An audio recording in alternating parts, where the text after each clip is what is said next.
ನಮಸ್ಕಾರ, very good morning. ನಿನ್ನೆ ರಾತ್ರಿ ಆದಂತಹ ಬೆಳವಣಿಗೆ, ಇವತ್ತು ನಡೆಯುವ ಎಲ್ಲ ವಿದ್ಯಮಾನಗಳ ಬಗ್ಗೆ 30 ನಿಮಿಷ 30 ಸುದ್ದಿಯನ್ನು ನಿಮ್ಮ ಮುಂದೆ ಇಡುವಂತಹ ಪ್ರಯತ್ನ. ನಿಮ್ಮ ಜೊತೆ ನಾನು Harish Nagaraju. One by one ಸುದ್ದಿಗಳನ್ನು ನೋಡ್ತಾ ಹೋಗೋಣ. ರಾಜ್ಯದಲ್ಲಿ 2 ದಿನ ಇಳಿಕೆ ಕಂಡಿದ್ದ ಕೊರೋನಾ ಪ್ರಕರಣಗಳ ಅಬ್ಬರ ನಿನ್ನೆ ಇನ್ನಷ್ಟು ಜೋರಾಯಿತು. ನಿನ್ನೆ ಒಂದೇ ದಿನ ಕರ್ನಾಟಕದಲ್ಲಿ 41,457 ಹೊಸ ಕೇಸ್ ದಾಖಲಾಯಿತು. 24 ಗಂಟೆಗಳಲ್ಲಿ 20 ಸೋಂಕಿತರು ಕೊರೋನಾದಿಂದ ಸಾವನ್ನಪ್ಪಿದ್ದಾರೆ. ಬೆಂಗಳೂರಿನಲ್ಲೇ 25,595 ಕೇಸ್ ಪತ್ತೆಯಾಯಿತು.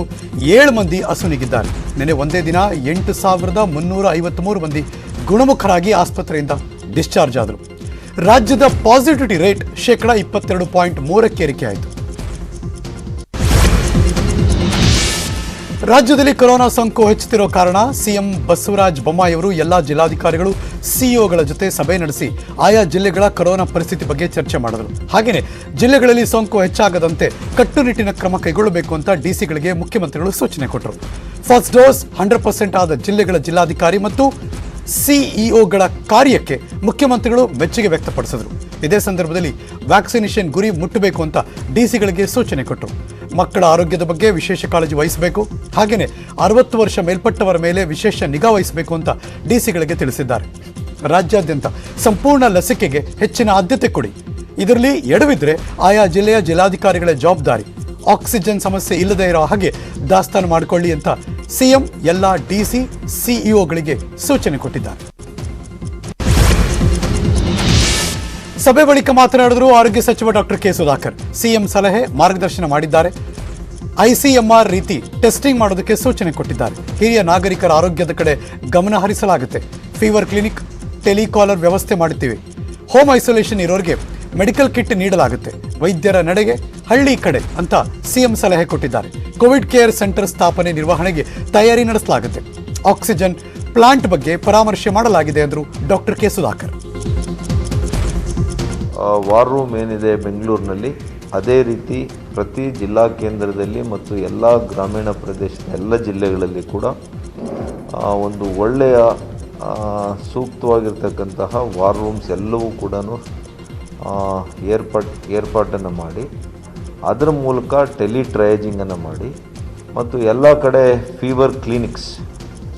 ಫೀವರ್ ಕ್ಲಿನಿಕ್ಸನ್ನು ಹೆಚ್ಚು ಸ್ಥಾಪನೆ ಮಾಡೋದ್ರ ಮೂಲಕ ನೇರವಾಗಿ ಪಾಸಿಟಿವ್ ಬಂದಂಥ ವ್ಯಕ್ತಿಗಳು ಯಾರೂ ಕೂಡ ಆಸ್ಪತ್ರೆಗಳಿಗೆ ಹೋಗುವಂಥ ಅವಶ್ಯಕತೆ ಆಗಬಾರ್ದು. ಬೆಂಗಳೂರಲ್ಲಿ ಕೊರೋನಾ ತಡೆಗೆ ಕೈಗೊಂಡ ಕ್ರಮಗಳ ಬಗ್ಗೆ ಮುಖ್ಯಮಂತ್ರಿ ಬಸವರಾಜ ಬೊಮ್ಮಾಯಿ ಅವರಿಗೆ ಬಿಬಿಎಂಪಿಯ ಮುಖ್ಯ ಆಯುಕ್ತ ಗೌರವ್ ಗುಪ್ತಾ ಮಾಹಿತಿ ಕೊಟ್ಟಿದ್ದಾರೆ. ಕೊರೋನಾ ಸೋಂಕಿತರ ಮೇಲೆ ಹೆಚ್ಚಿನ ನಿಗಾ ಇಡೋದಕ್ಕೆ ಆದ್ಯತೆ ನೀಡಲಾಗ್ತಾ ಇದೆ. ಹೋಮ್ ಐಸೋಲೇಷನ್ನಲ್ಲಿರೋರನ್ನ ಚೆಕ್ ಮಾಡಲಾಗ್ತಾ ಇದೆ. ಗುಣಲಕ್ಷಣಗಳು ಇದ್ದರೂ ಹೋಮ್ ಐಸೋಲೇಷನ್ನಲ್ಲಿದ್ದಾರೆ, ಅವರನ್ನು ಪತ್ತೆ ಮಾಡಿ ಮತ್ತೆ ಟ್ರೇಸಿಂಗ್ ಮಾಡಬೇಕಾಗಿದೆ. ಟಫ್ ರೂಲ್ಸ್ ಬಗ್ಗೆ ಸರ್ಕಾರವೇ ನಿರ್ಧಾರ ತೆಗೆದುಕೊಳ್ಳಲಿದೆ.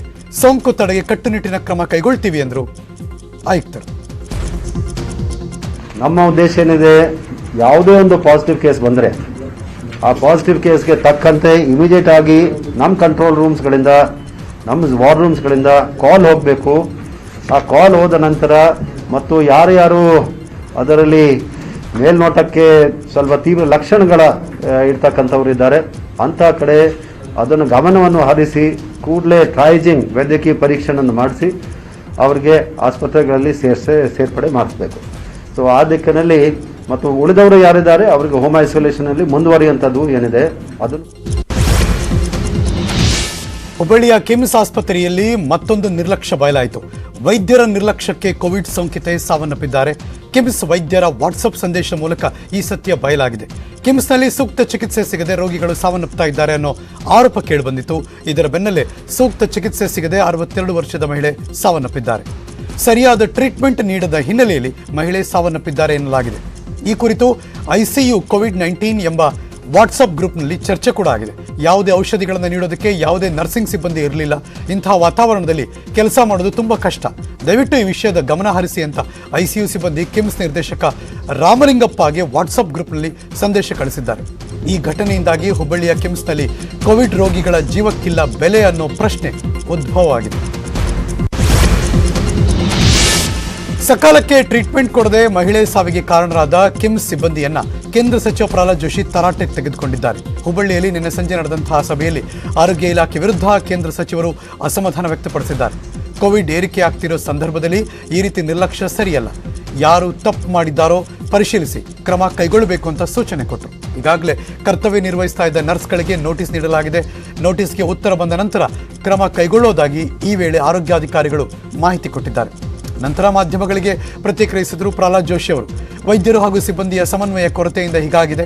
ಮುಂದಿನ ದಿನಗಳಲ್ಲಿ ಹೀಗಾಗದಂತೆ ಕ್ರಮ ವಹಿಸಲಾಗುತ್ತೆ. ಕೋವಿಡ್ ಸೋಂಕಿತರ ವಿಚಾರದಲ್ಲಿ ಯಾರೂ ನಿರ್ಲಕ್ಷ್ಯದಿಂದ ವರ್ತಿಸಬಾರದು ಸೂಚನೆ ಕೊಟ್ಟಿದ್ದೀನಿ ಎಂದರು ಪ್ರಹ್ಲಾದ್ ಜೋಶಿ ಅವರು. ಅವರು ವರದಿ ಕೊಟ್ಟಿದ್ದಾರೆ, ಪ್ರಿಲಿಮಿನರಿ ಎನ್ಕ್ವೈರಿ ಮಾಡಿ ಶೋಕಾಸ್ ನೋಟಿಸ್ ಕೊಟ್ಟಿದ್ದಾರೆ.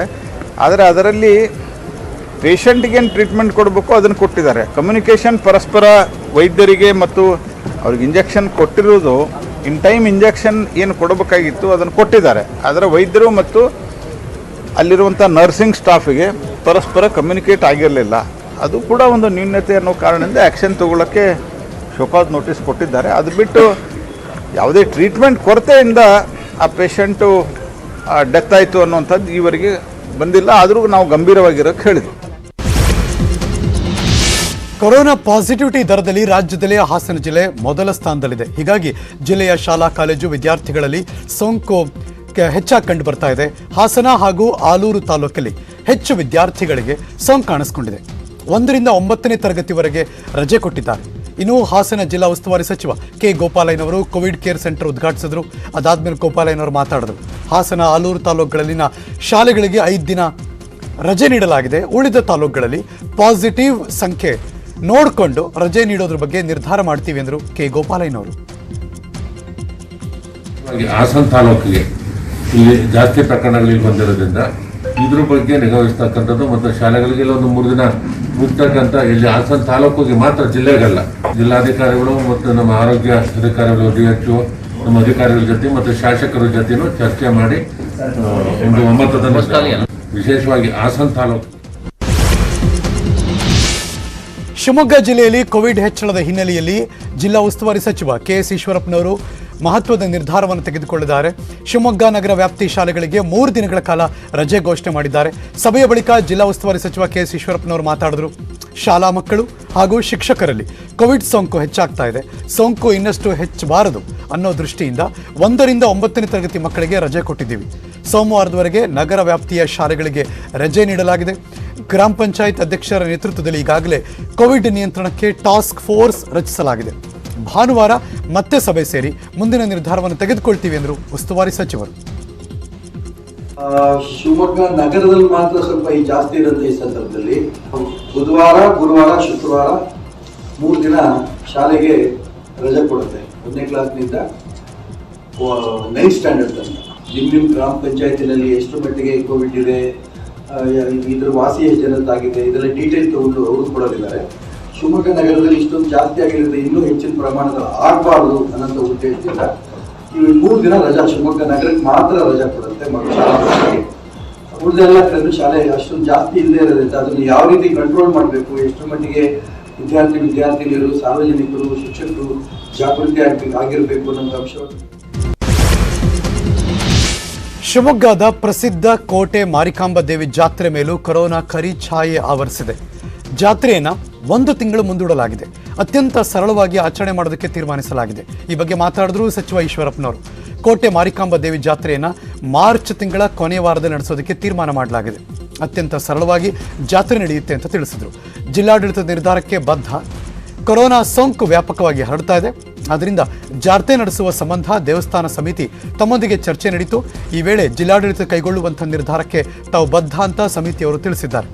ಜಾತ್ರೆಯನ್ನು ನಿಗದಿತ ದಿನಾಂಕಕ್ಕಿಂತಲೂ 1 ತಿಂಗಳು ಮುಂದೂಡಲಾಗಿದೆ. ಮಾರ್ಚ್ ತಿಂಗಳ ಕೊನೆಯ ವಾರದಲ್ಲಿ ಜಾತ್ರೆ ನಡೆಯುತ್ತೆ ಎಂದರು KS ಈಶ್ವರಪ್ಪನವರು. ಮಾರಿಕಾಂಬಾ ಜಾತ್ರೆ ಸಮಿತಿಯವರು ಅಷ್ಟು ಜನ ಬಂದಿದ್ರು. ಅವ್ರು ಇಷ್ಟೇ ಹೇಳಿದ್ರು, ನೀವು ಏನು ಜಿಲ್ಲಾ ಆಡಳಿತ ಏನು ತೀರ್ಮಾನ ತಗೋತಿರೋ ಬದ್ಧ ಅನ್ನೋ ಮಾತನಾಡಿದ್ದಾರೆ. ಈಗಾಗಲೇ ಅವ್ರಿಗೆ ತುಂಬಾ ಸ್ಪಷ್ಟವಾಗಿದ್ದೇವೆ. ಸರಳ ರೀತಿಯಲ್ಲಿ ಮಾರಿಕಾಂಬಾ ಜಾತ್ರೆಯನ್ನ ಮಾರ್ಚಿ ಕೊನೆಯ ವಾರದಲ್ಲಿ ಮಾರ್ಚಿ ಕೊನೆಯ ವಾರದಲ್ಲಿ 22, 23 ಟೆಂಟೇಟಿವ್ ಅವರು ಹತ್ಕೊಂಡು ಹೋಗಿದ್ದಾರೆ. ನೀವು ಬಹಳ ಸರಳ ರೀತಿಯಲ್ಲಿ ನಡೆಸ್ಕೋಬೇಕು ಅನ್ನೋಂಥ ತೀರ್ಮಾನವನ್ನು ನೀವು ತಗೋಬೇಕು ಅಂತ ಹೇಳೋದಕ್ಕೋಸ್ಕರ ಅವರು ಒಪ್ಕೊಂಡಿದ್ದಾರೆ. ಆದ್ರೆ ಆ ಸಂದರ್ಭದಲ್ಲೂ ಕೂಡ ಅಕಸ್ಮಾತ್ ಕೋವಿಡ್ ಇನ್ನೂ ಜಾಸ್ತಿ ಆಯಿತು ಅಂತಂದ್ರೆ ಆ ಸಂದರ್ಭದಲ್ಲಿ ಅವ್ರ ಜೊತೆ ಮತ್ತೆ ಆ ಕಮಿಟಿ ಜೊತೆ ಕೂತು ಚರ್ಚೆ ಮಾಡಿ ಜನರಿಗೆ ಬುದ್ಧಿ ಹೇಳಬೇಕಾಗಿರೋ ಜನಪ್ರತಿನಿಧಿಗಳೇ ಮೇಲಿನ ಮೇಲೆ ಎಡವಟ್ಟು ಮಾಡ್ತಿದ್ದಾರೆ. ಮಾಸ್ಕ್ ವಿಚಾರವಾಗಿ ಸಚಿವ ಉಮೇಶ್ ಕತ್ತಿ ಉಡಾಫೆ ಉತ್ತರ ಕೊಟ್ಟಿದ್ದಾರೆ. ಸಚಿವರ ಈ ಹೇಳಿಕೆ ಸುದ್ದಿ ಆಗ್ತಾ ಇದ್ದ ಹಾಗೆ ಉಲ್ಟಾ ಹೊಡೆದ್ರು. ನಾನು ಮಾಸ್ಕ್ ಹಾಕಬೇಡಿ ಅಂತ ಯಾರಿಗೂ ಹೇಳಿಲ್ಲ, ನನ್ನ ಹೇಳಿಕೆಯನ್ನು ಅಪಾರ್ಥ ಮಾಡಿಕೊಳ್ಳೋದು ಬೇಡ ಅಂದರು.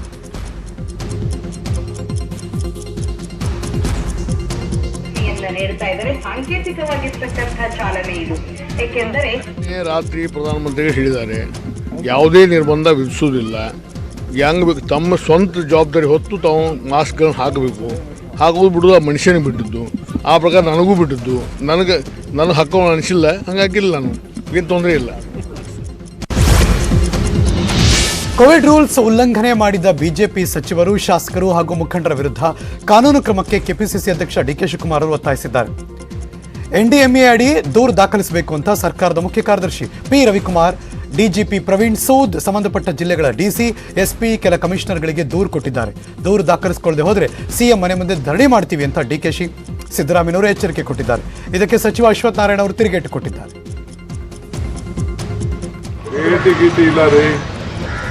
Just waiting for Siddaramaiah. ನಾನು ನಿನ್ನೆನೇ ಪಾಪ ಅವರು ಮೈಸೂರಿಗೆ ಹೋದರು. ನಾವೇನು ಹೋರಾಟ ಮಾಡಬೇಕು ನಾವು ಮಾಡ್ತೀವಿ. ಭೇಟಿಯನ್ನು ನಂಟಿಸ್ತಾನೆ ಏನು ಮಾಡಲ್ಲ. ನಾನು right now I am writing a letter to the chief secretary to take action on all those things. ಈಗ ನಾನು ನಾಳೆ ಸೈನ್ ಮಾಡಾಯ್ತು. ನಮ್ಮ ಪದಾಧಿಕಾರಿಗಳು, ನಮ್ಮ ಮುಖಂಡರು ಹೋಗಿ ಚೀಫ್ ಸೆಕ್ರೆಟರಿ ಹೋಗಿ ಆಫೀಸರ್ ಕೊಡ್ತಾರೆ. ಅವ್ರಿಗೆ ಡಿಜಿಗೆಲ್ಲ ಕೊಡ್ತೀವಿ. ಅವ್ರಿಗೆಲ್ಲ ಹೋಗಿ ಭೇಟಿ ಮಾಡಿ ಮೆಂಟೆನ್ಸನ್ನ ಅವ್ರ ಹತ್ರ ಮಾಡಿ ಕಾಫಿ ಟೀ ಕುಡ್ಕೊಂಡ್ಬರೋಕ್ಕೆ ಯಾರು ಹೋಗೋದಿಲ್ಲ.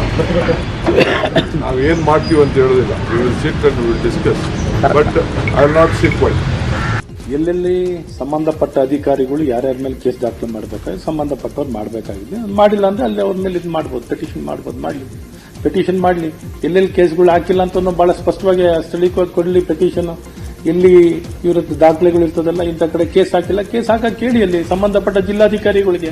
ಗೌರ್ಮೆಂಟ್ ಅಲ್ಲ, ಇವಾಗ ಸಂಬಂಧಪಟ್ಟ ಜಿಲ್ಲಾಡಳಿತ ಇರ್ತದಲ್ಲ, ಎಲ್ಲರ ಗಮನಕ್ಕೆ ಎಲ್ಲಿ ಹಾಕಿಲ್ಲ ಅಂತ ಅವ್ರು ಹೇಳಿ, ಆ ಸಂಬಂಧಪಟ್ಟ ಜಿಲ್ಲಾಧಿಕಾರಿಗಳಿಗೆ ಅವ್ರಿಗೆ ಕೊಡ್ಲಿ. ಎಲ್ಲಿ ಹಾಕಿಲ್ಲ ಅಂತ ಅವ್ರು ಹೇಳಿ, ತೋರಿಸ್ಲಿ. ಸಿಎಂ ಅವರು ಇಲ್ಲಿ ಸಭೆಗಳನ್ನ ನಡೆಸಿರುವಂತದ್ದು, ಇವ್ರ ಪಕ್ಷದ ಇವ್ರ ಕಾರ್ಯಕರ್ತರುಗಳೇ ಬಂದಿರುವಂತದ್ದು, ಅಲ್ಲಿ ಸಭಾಪತಿಗಳು, ಸಭಾಧ್ಯಕ್ಷರುಗಳು ಕಾರ್ಯಕ್ರಮವನ್ನು ಆಯೋಜನೆ ಮಾಡಿರುವಂತದ್ದು, ಸಂಬಂಧಪಟ್ಟವ್ರು ಏನು ಕಾರ್ಯಕ್ರಮಗಳನ್ನ ಅಲ್ಲಿ ಸಂಬಂಧಪಟ್ಟ ಅಧಿಕಾರಿಗಳು ಯಾರನ್ನ ಹಾಕಿಲ್ಲ ಅವ್ರು ಕೊಡ್ಲಿ, ಕಂಪ್ಲೇಂಟ್ ಕೊಡ್ಲಿ. ಎಲ್ಲಿ ಹಾಕಿಲ್ಲ ಅಂತ ಅವರು ಡಿ ಕೆ ಶಿವಕುಮಾರ್ ಅವರೇ ಕೊಡ್ಲಿ. ಯಾರು ಎಲ್ಲಿ ಕೊಟ್ಟು ಕ್ರಮ ವಹಿಸಿಲ್ಲ ಕ್ರಮ ವಹಿಸುವಂತ ಮಾಡಿ. ಜನವರಿ 10ನೇ ತಾರೀಕಿಂದ ದೇಶದಲ್ಲಿ ಬೂಸ್ಟರ್ ಡೋಸ್ ವಿತರಣೆ ಮಾಡಲಾಗುತ್ತೆ. ಇದುವರೆಗೂ ಸುಮಾರು 50 ಲಕ್ಷಕ್ಕೂ ಹೆಚ್ಚು ಬೂಸ್ಟರ್ ಡೋಸ್ ನೀಡಲಾಗಿದೆ ಅಂತ ಕೇಂದ್ರ ಆರೋಗ್ಯ ಸಚಿವ ಮನ್ಸುಖ್ ಮಾಂಡವಿಯಾ ಮಾಹಿತಿ ಕೊಟ್ಟಿದ್ದಾರೆ. ಆರೋಗ್ಯ ಕಾರ್ಯಕರ್ತರು, ಮುಂಚೂಣಿ ಕಾರ್ಯಕರ್ತರು ಹಾಗೂ 60 ವರ್ಷಕ್ಕಿಂತ ಮೇಲ್ಪಟ್ಟ ಹಿರಿಯ ನಾಗರಿಕರಿಗೆ ಬೂಸ್ಟರ್ ಡೋಸ್ ನೀಡಲಾಗ್ತಾ ಇದೆ ಎಂದರು. ಹಿರಿಯ ಕವಿ ನಾಡೋಜ ಡಾಕ್ಟರ್ ಚನ್ನವೀರ ಕಣವಿ ಅವರ ಆರೋಗ್ಯದಲ್ಲಿ ಏರುಪೇರಾಗಿದೆ. ಅನಾರೋಗ್ಯದ ಕಾರಣ ಧಾರವಾಡದ ಎಸ್ಡಿಎಂ ಆಸ್ಪತ್ರೆಗೆ ದಾಖಲು ಮಾಡಲಾಗಿದೆ. ಜನವರಿ 14ನೇ ತಾರೀಕು ಆಸ್ಪತ್ರೆಗೆ ದಾಖಲಾಗಿದ್ದರು. ಕಣವಿ ಅವರಿಗೆ ಕೊರೋನಾ ಪಾಸಿಟಿವ್ ಬಂದಿದೆ.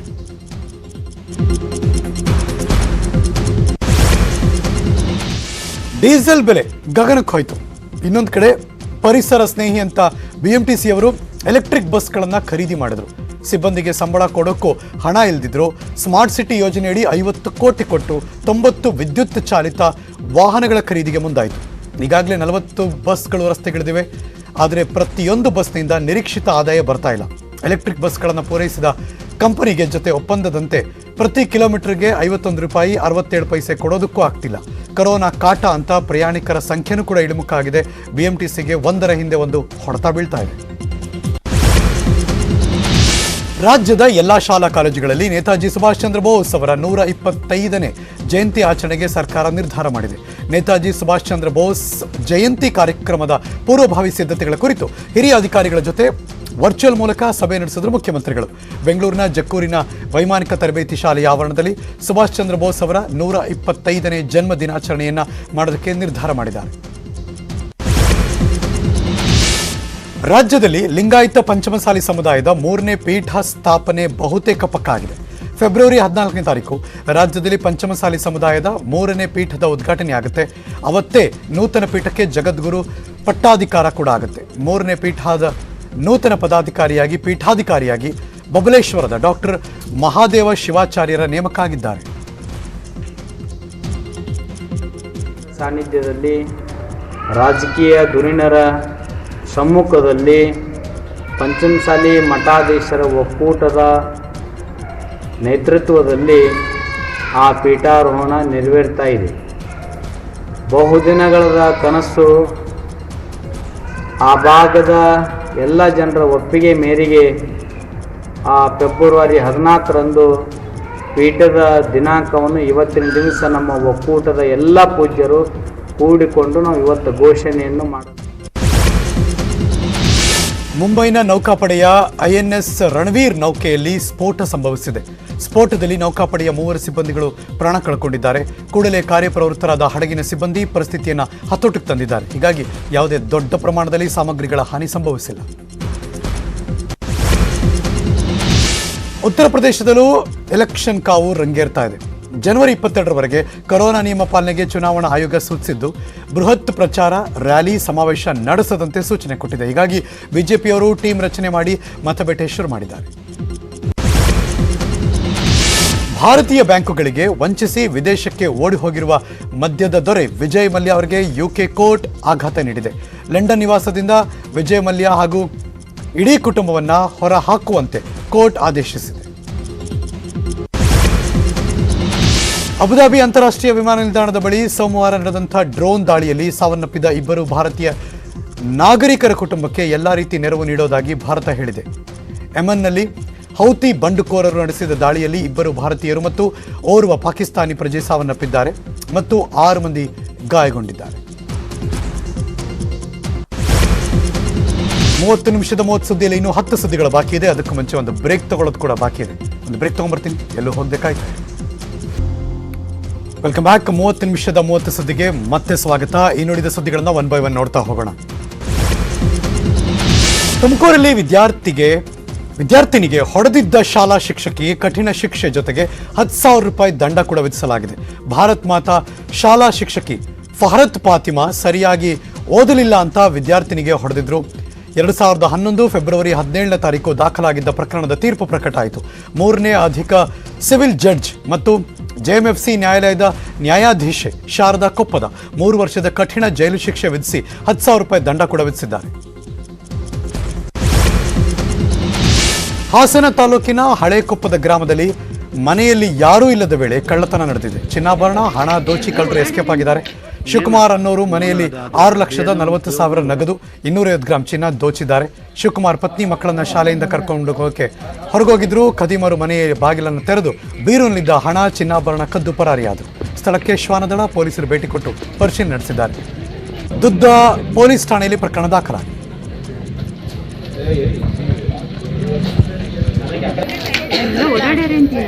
ಏನಪ್ಪ ನೋಡೋಣ, ಅದು ಏನೋ ಒಂದು ಕ್ಲೂ ಮೇಲೆ ಓಡಾಡ.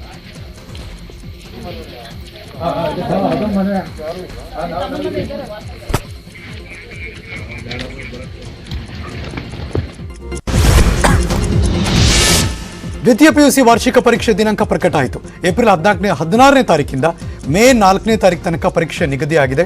PU ಬೋರ್ಡ್ ಪ್ರಕಟ ಮಾಡಿತು. ದ್ವಿತೀಯ PUC ಪ್ರಾಯೋಗಿಕ ಪರೀಕ್ಷೆ ದಿನಾಂಕ ಫೆಬ್ರವರಿ 17ನೇ ತಾರೀಕಿಂದ ಮಾರ್ಚ್ 23ರವರೆಗೆ ಪರೀಕ್ಷೆ ನಿಗದಿಪಡಿಸಿದ್ದಾರೆ. ಹಾಗೆಯೇ ಪೂರ್ವ ಸಿದ್ಧತಾ ಪರೀಕ್ಷೆ ದಿನಾಂಕ ಮಾರ್ಚ್ 14ರಿಂದ ಮಾರ್ಚ್ 25ರವರೆಗೆ ನಡೆಯುತ್ತೆ ಅಂತ PU ಬೋರ್ಡ್ ಪ್ರಕಟ ಮಾಡಿದೆ.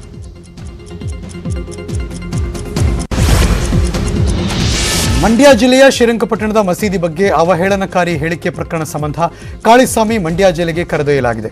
ಕಾಳಿಸ್ವಾಮಿಗೆ ಶ್ರೀರಂಗಪಟ್ಟಣದ JMFC ನ್ಯಾಯಾಧೀಶರು 14 ದಿನಗಳ ಕಾಲ ನ್ಯಾಯಾಂಗ ಬಂಧನಕ್ಕೆ ಕೊಟ್ಟಿದ್ದಾರೆ. ಇವತ್ತು ಕಾಳಿಸ್ವಾಮಿ ಜಾಮೀನು ಅರ್ಜಿ ವಿಚಾರಣೆ ನಡೆಯುತ್ತೆ.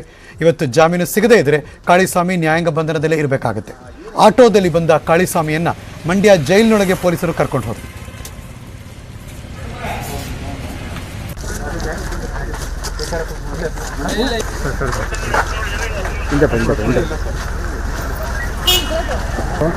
ಲೋಕೇಶ್ ಅಂತ ಫ್ರೆಂಡ್ ಮಾಡ್ತೀನಿ ಅವ್ರಿಗೆ ಬರ್ತಿದ್ದಾರೆ ಅಂತ.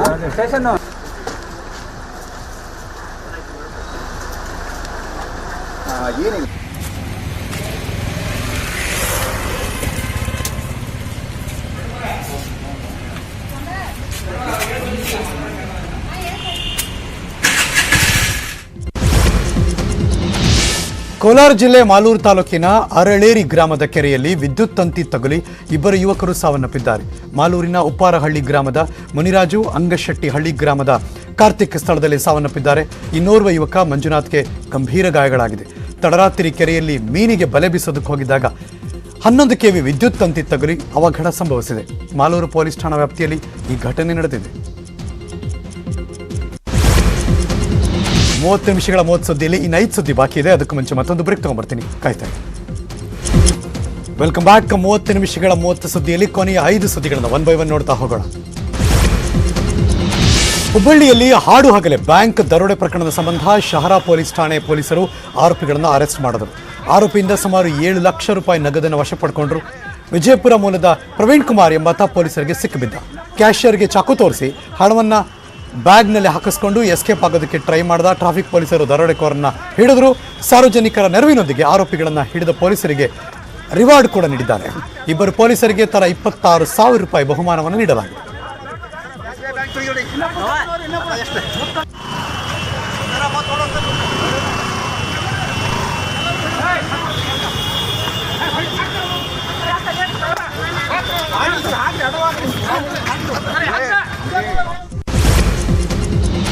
ಬೆಳಗಾವಿ ಜಿಲ್ಲೆಯ ಕಿತ್ತೂರು ತಾಲೂಕಿನ ಎಂಕೆ ಹುಬ್ಬಳ್ಳಿ ಹೊರವಲಯದಲ್ಲಿ ವಿದ್ಯುತ್ ಶಾರ್ಟ್ ಸರ್ಕ್ಯೂಟ್ನಿಂದ ಬೆಳೆದಿದ್ದ ಕಬ್ಬು ಬೆಳೆ ಸುಟ್ಟು ಕರಕಲಾಯಿತು. ಕಬ್ಬಿನ ಗದ್ದೆಯಲ್ಲಿ ಜೋತು ಬಿದ್ದಿದ್ದ ವಿದ್ಯುತ್ ತಂತಿಗಳಲ್ಲಿ ಬೆಂಕಿ ಕಾಣಿಸಿಕೊಂಡಿದೆ. ಸ್ಥಳಕ್ಕೆ ಹೆಸ್ಕಾಂ ಎಡಬ್ಲ್ಯೂ ಎಂಕೆ ಹಿರೇಮಠ ಪಿಎಸ್ಐ ದೇವರಾಜ್ ಉಳ್ಳಾಗಡ್ಡಿ ಭೇಟಿ ಕೊಟ್ಟಿದ್ದಾರೆ. ತಕ್ಷಣ ಪರಿಹಾರ ಕೊಡಬೇಕು ಅಂತ ರೈತರು ಆಗ್ರಹಿಸಿದ್ದಾರೆ.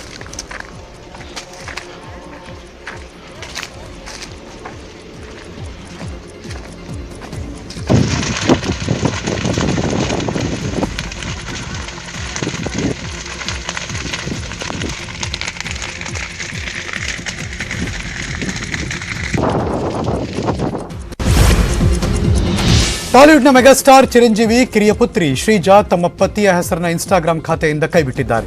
ಶ್ರೀಜಾ ಕಲ್ಯಾಣ್ ಎಂಬ ಹೆಸರಿನಿಂದ ಶ್ರೀಜಾ ಕೊನಿಡೇಲಾ ಅಂತ ಬದಲಿಸಿಕೊಂಡಿದ್ದಾರೆ. ನಟ ಕಲ್ಯಾಣ್ ದೇವ್ ಅವರನ್ನ ಅನ್ಫಾಲೋ ಮಾಡಿದ್ದಾರೆ. ಅವರ ವೈವಾಹಿಕ ಜೀವನದಲ್ಲಿ ಬಿರುಕು ಮೂಡಿದೆ ಅಂತ ಟಾಲಿವುಡ್ ಅಂಗಳದಲ್ಲಿ ತೀವ್ರವಾಗಿ ಚರ್ಚೆ ಆಗ್ತಾ ಇದೆ. ಭಾರತ ಮತ್ತು ದಕ್ಷಿಣ ಆಫ್ರಿಕಾ ನಡುವಿನ 3 ಪಂದ್ಯಗಳ ಏಕದಿನ ಸರಣಿ ಇವತ್ತಿನಿಂದ ಆರಂಭಗೊಳ್ಳುತ್ತಾ ಇದೆ. ಬೊಲ್ಯಾಂಡ್ ಅಂಗಳದಲ್ಲಿ ಮೊದಲ ಪಂದ್ಯಕ್ಕೆ ವೇದಿಕೆ ಸಜ್ಜಾಗಿದೆ. ಎಲ್ಲಾ ಮಾದರಿಯ ಕ್ರಿಕೆಟ್ನ ನಾಯಕತ್ವಕ್ಕೂ ವಿದಾಯ ಹೇಳಿರುವ ವಿರಾಟ್ ಕೊಹ್ಲಿ 7 ವರ್ಷಗಳ ಬಳಿಕ ಕೇವಲ ಬ್ಯಾಟರ್ ಆಗಿ ಅಂಗಳಕ್ಕೆ ಇಳಿತಾ ಇದ್ದಾರೆ. ಎಲ್ಲರ ಕಣ್ಣು ವಿರಾಟ್ ಕೊಹ್ಲಿ ಮೇಲಿದೆ. ನಾಯಕ ರೋಹಿತ್ ಶರ್ಮಾ ಗಾಯದ ಸಮಸ್ಯೆಯಿಂದಾಗಿ ಸರಣಿಗೆ ಲಭ್ಯರಿಲ್ಲ. ಕನ್ನಡಿಗ ಕೆಎಲ್ ರಾಹುಲ್ ಮೊದಲ ಬಾರಿಗೆ ತಂಡವನ್ನು ಮುನ್ನಡೆಸ್ತಾ ಇದ್ದಾರೆ. ಇದೇ ಪ್ರಥಮ ಬಾರಿ ಕೊಪ್ಪಳದ ಗವಿಮಠ ಜಾತ್ರೆ ಬ್ರಾಹ್ಮಿ ಮುಹೂರ್ತದಲ್ಲಿ ನಡೆದಿದೆ. ಇವತ್ತು ಬೆಳಗಿನ ಜಾವ 4:30ಕ್ಕೆ ಗವಿ ಸಿದ್ದೇಶ್ವರ ಮಹಾರಥೋತ್ಸವ ಸರಳವಾಗಿ ನಡೆಯಿತು. ಕೊರೋನಾ ಹಿನ್ನೆಲೆಯಲ್ಲಿ ಜಿಲ್ಲಾಡಳಿತ ನಿರ್ಬಂಧ ಹಾಗೂ ಬಹಳಷ್ಟು ಜನರು ಭಾಗವಹಿಸಬಾರದು ಅನ್ನೋ ಕಾರಣಕ್ಕೆ ಬೆಳಗಿನ ಜಾವ ರಥೋತ್ಸವ ಸರಳವಾಗಿ ನಡೆಯಿತು.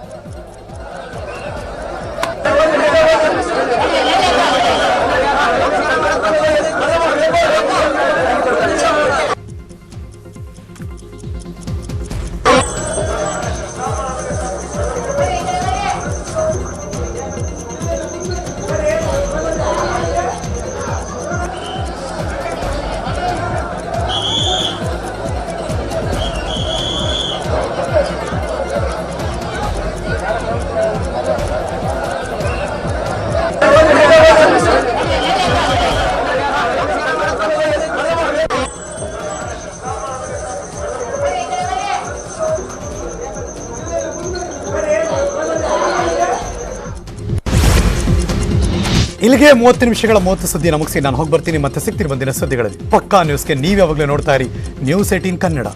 ಜಾಲ ನಮ್ಮದು, ಬಲ ನಿಮ್ಮದು.